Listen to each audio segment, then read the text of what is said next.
Siamo Renato Caruso, chitarrista e compositore, vive a Milano, ma appena può torna nella sua Petilia Policastro, il servizio di Viviana Spinella.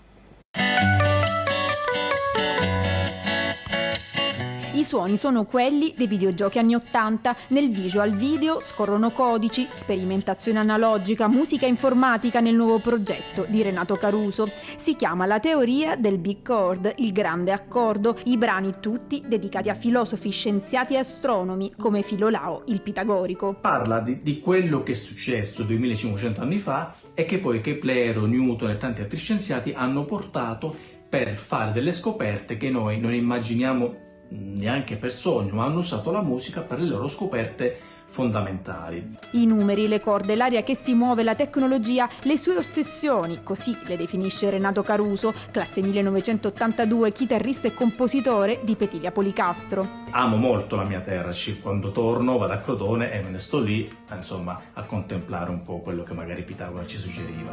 La musica, l'elemento che, come la matematica, coinvolge tutto l'universo. Pitagora disse una cosa molto importante: scoprì la regola dell'ottava, della quinta e della quarta. Quindi fu il primo teorico musicale. Ho studiato a fondo Pitagora fino ad arrivare a Keplero, Newton, Einstein e tutti questi scienziati musicisti che insomma si dividevano tra queste due discipline.